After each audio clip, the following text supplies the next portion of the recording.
Hoje eu vou começar uma série de gravações de leituras acerca do livro acerca de geografia bíblica, capítulo 1. O mundo bíblico, coroa de todas as terras. Foi com essa expressão que Deus se referiu duas vezes à terra de Israel em Ezequiel 26:15. Naquele dia levantei-lhe a mão e jurei tirá-la da terra do Egito para uma terra que lhes tinha previsto, a qual mana leite e mel, coroa de todas as terras. Demais levantei-lhes no deserto a mão e jurei não deixá-los entrar na terra que lhes tinha dado, a qual mana leite e mel, coroa de todas as terras. Ao lançar mão dessa rica expressão, Deus indicou dessa maneira a centralidade, a posição geográfica e a magnífica importância de Israel entre as nações. O escritor Werner Keller descreve o mundo bíblico de então e destaca a Palestina como centro de luz para a humanidade, como se estivesse confirmando a expressão bíblica, coroa de todas as terras. Se traçarmos uma linha curva a partir do Egito, passando pela Palestina e a Síria mediterrâneas, seguindo depois até o Tigre e o Eufrates, através da Mesopotâmia e descendo até o Golfo Pérsico, teremos uma meia-lua razoavelmente perfeita. Há 4.000 anos, esse poderoso semicírculo ao redor do deserto da Arábia, denominado Crescente Fértil, abrigava grande número de culturas e civilizações, ligadas umas às outras como pérola de rutilante colar. Dela irradiou luz clara para toda a humanidade. Ali foi o centro da civilização, desde a Idade da Pedra até a Idade do Ouro, da cultura greco-romana. A distância máxima para os países da periferia é de 2.400 quilômetros, alguns estão mais próximos. À primeira vista, a ideia parece-nos infantil, pois quando examinamos geograficamente a terra de Canaã, ela não é nem pode ser o centro do mundo. Contudo, quando o exame se faz pelo curso dos acontecimentos, essa conclusão é inevitável. Além disso, se um cartógrafo moderno limitasse o mundo ao fértil crescente, veria Canaã como o centro do mundo.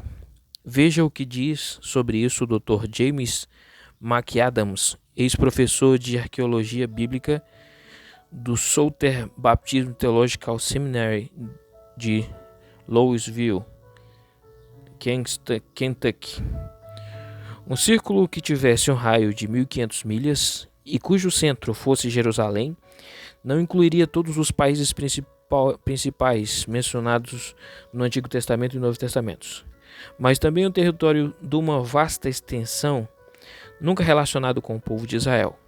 A parte ocidental deste círculo incluiria Roma, a capital dos Césares. A parte oriental circundaria Caldeia, a Pérsia, a Média e a Sítia.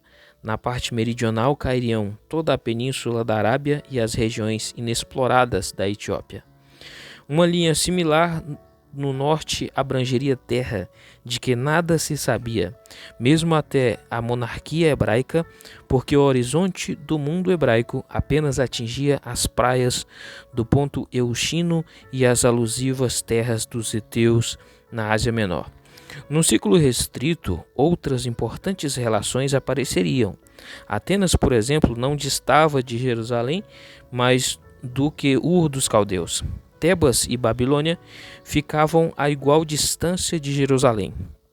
Mênfis sobre o Nilo e Amate sobre o Orontes eram localizadas somente a 300 milhas da cidade de Davi.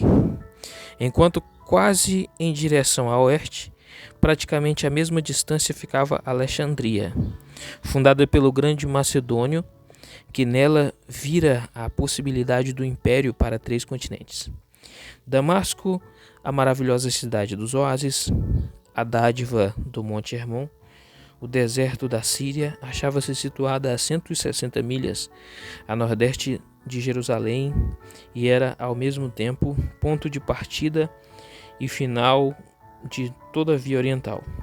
Finalmente, dentro do percurso de um circuito semelhante, ficavam as fronteiras da terra de Gósen, no Egito, o deserto de Parã, na península de Sinai, e Selá Rocha, fortalezas dos filhos de Esaú, no Monte Seir. Entretanto, em todas estas relações geográficas, a coisa mais importante não é a questão de Roma estar longe ou Damasco perto, mas o fato de que em todo esse território havia um elo unificador. As extremidades da terra convergiam, apesar de seus contrastes culturais, para Jerusalém, a glória de Canaã. Por conseguinte, não era gabolice da parte do salmista conceber Jerusalém como a alegria de toda a terra. Os profetas que descreviam os termos brilhantes, a procissão de reis e nações subindo ao Monte Sião, a fim de participarem da sua luz e lei, prefiguravam a centralidade desse lugar cuja influência decididamente tem impressionado o mundo. Assim, conclui-se que Jerusalém não era o centro geográfico do mundo, mas a cidade estratégica e estrategicamente posta por Deus, para onde a atenção do mundo inteiro se voltaria na plenitude dos tempos. Gálatas 4:4. Com o advento de Jesus Cristo, o Filho de Deus, Canaã era uma meta a ser alcançada. Temos então a razão de Deus fazer convergir o curso da história do mundo antigo para esse pedaço de terra disputado pelas potências do passado próximo e remoto e ainda na atualidade. A importância não está tanto na posição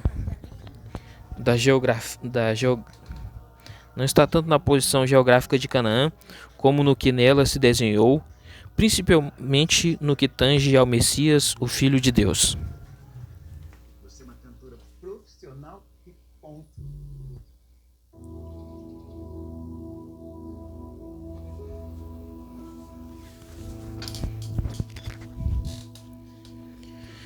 Tendo em vista esse grandioso fato, Deus preparou Canaã, chamou Abraão à terra da promessa, a terra gloriosa, deu-lhe bens extensivos a seus descendentes. Tomando-se um ponto bem elevado em Ur dos Caldeus, com os olhos de nosso telescópio, varreremos os espaços e depararemos a leste, depois das férteis terras do vale entre o Tigre e o Eufrates, com as planícies áridas na região persa até os montes Agos.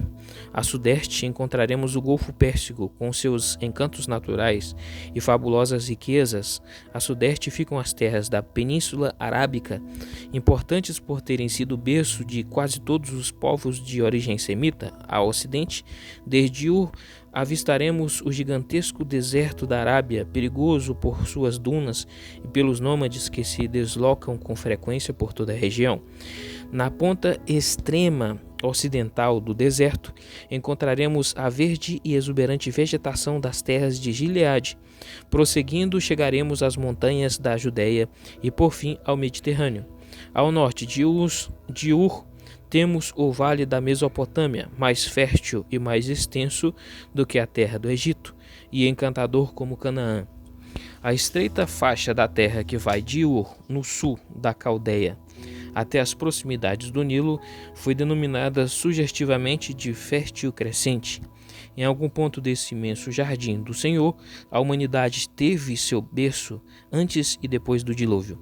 Civilizações importantes como a Suméria, a Acádia e a Aramita aí nasceram e daí saíram, levando progresso para outras partes da terra. Tigre, Eufrates no oriente e Nilo no ocidente ligavam-se por estradas reais que saíam de Ur, passavam por Arã, Alepo, Damasco, Jerusalém e alcançavam o Egito. Na sua longa peregrinação, o patriarca Abraão cobriu esse trajeto e chegou ao Nilo. Caldeia e Assíria se tornariam potências mundiais, bem como o Egito. Muitas vezes, essas nações pelejaram pelo domínio universal. Canaã estava no centro entre Mesopotâmia e Nilo, passagem compulsória tanto para assírios e caldeus quanto para egípcios. Canaã se tornou o centro do fértil crescente, terra disputada pelas potências do mundo antigo. Por isso, o Antigo Testamento registra muitas vezes Israel ameaçado pelos assírios e caldeus, recorrendo ao poderio militar do Egito e vice-versa. Quando Nabopolassar, auxiliado por Siachiares, rei dos persas, destruiu Nínive e sepultou o grande império assírio, lançou as bases do império caldeu com capital em Babilônia. Todas estas potências perseguiram Israel e atacaram o Egito, que revidou. Judá tentou, mas não se livrou do poder dos gregos. Os romanos subjugaram Israel e destruíram Jerusalém em 70 d.C. O Estado judaico só foi restaurado em 1948. Desde que o judeu se implantou na Palestina, nos meados do século XX, o mundo todo passou a se interessar pelo Oriente Médio. Até os árabes, esquecidos por séculos, passaram a ocupar lugar proeminente entre as nações. Os árabes se impõem pelo petrodólar, os judeus pelo valor espiritual. Israel retornou à terra que Deus deu a Abraão e à sua descendência em possessão perpétua, conduzido pelo braço do Senhor, porque lhe está reservado por profecias, papel importante nos acontecimentos que precederão o arrebatamento da igreja, a grande tribulação e a volta de Jesus e o milênio. Israel, mais uma vez ocupando o centro das atenções da terra e de Jerusalém, é a coroa de todas as terras. Outra vez citamos James Adams. Em termos longitudinais, os países principais do mundo bíblico ficaram bem dentro dos arcos que representam 55 graus leste e 5 graus a oeste. Um território que se estende no Planalto Pérsico ao Estreito do Gibraltar. Correspondentemente, essa área geográfica caía dentro da latitude norte, entre 20 graus e 45 graus. Em termos continentais, os pontos distantes do painel bíblico são limitados pelo norte da África, Ásia Ocidental e Europa Meridional. O horizonte do mundo antigo testamentário está marcado pelo ponto Euxino, Mar Cáspio, Golfo Pérsico e Mar Vermelho, tendo como coração do território o litoral do Mediterrâneo. O mundo do Novo Testamento inclui as regiões do Oriente Médio, mais Macedônia, Grécia, Itália, Egito, Ásia Proconsular, Palestina e Síria. 7 rios marcaram o curso de acontecimentos no Antigo Testamento: Nilo, Jordão, Leontes, Orontes, Abana, Tigre e Eufrates, enquanto no Novo Testamento apenas 3, Jordão, Orontes e Tigre. De toda esta vastidão geográfica, os grandes movimentos marcaram o curso da história.